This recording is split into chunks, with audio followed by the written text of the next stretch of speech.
வெங்காரம் அப்படின்னு ஒரு பொருள் பார்க்க இப்படி தான் இருக்கும். அந்த பொருளை நீங்கள் வந்து வாங்கி நாட்டு மருந்து கடையில் கிடைக்கும். வாங்கி நீங்கள் சாப்பிட்டீங்கன்னா உடம்பு குறைஞ்சிரும் அப்படின்னு சொல்லி இன்ஸ்டாகிராமில் நானே இந்த வீடியோ சேவ் பண்ணி வச்சுருக்கேன். அது நம்ம ஒரு பொருள் தானே, அது சித்த மருந்து கடையில் ஈஸியாக அவைலபிளான பொருள்.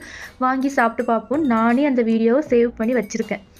திடீர்னு பார்க்க யூடியூப்பில் ஒரு வீடியோ வருது. ஒரு 19 வயசு பொண்ணு வெங்காரம் அப்படிங்கிற ஒரு பொருளை வந்து சாப்பிட்டு வாயாலையும் வயிற்றாலையும் எடுத்து அந்த பொண்ணு கிட்டத்தட்ட ஒரு நாளுக்குள்ளேயே படாத பாடுபட்டு இறந்தே போயிட்டாங்க. வெறும் 19 வயசு பொண்ணு.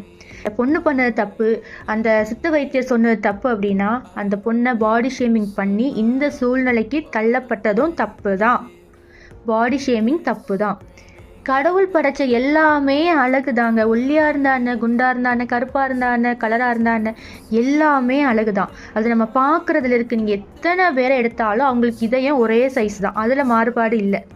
ஸோ நம்ம வந்து எப்படி இருக்கோமோ அப்படியே ஏற்றுப்போம். அதில் செல்ஃப் லவ் பண்ணுவோம். நீ குண்டாக இருக்க அப்படின்னு ஒருத்தர் சொன்ன உடனே சொல்கிறது தப்பு தான். அதுக்குன்னு சொன்ன உடனே இல்லாத சொல்கிறது தப்பு தான், சொல்லாதீங்க. பட் சொன்ன உடனே இட்ஸ் ஓகே, எனக்கு இது பிடிச்சிருக்கு, இது ஏன் பாடி, நான் பார்த்துக்கிறேன், உங்களுக்கு கவலை வேண்டாம், நீங்களா சோட் போடுறீங்க, மூடிட்டு போங்க அப்படின்னு சொல்லிட்டீங்கன்னா பிரச்சனை முடிஞ்சுது.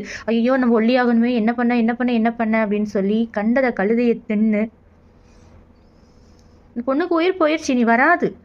பட் நம்ம இதில் வந்து உட்பட என்னையும் கூட நானே இந்த வீடியோ சேவ் பண்ணி தான் வச்சுருக்கேன். வெங்காயத்தை சாப்பிடணுன்னு அந்த பொண்ணு உயிரை விட்டு நம்ம எல்லாரையுமே காப்பாற்றிட்டு தான் சொல்லணும். அந்த வீடியோ கிட்டத்தட்ட நிறைய பேர் பார்த்துருக்காங்க. நானே இதில் பார்த்தா நிறைய வியூஸ் போயிருந்துச்சு. எத்தனை பேர் இதை ட்ரை பண்ணுறாங்கன்னு தெரியல. பண்ணுறவங்க தயவு செஞ்சு ஸ்டாப் பண்ணிடுங்க.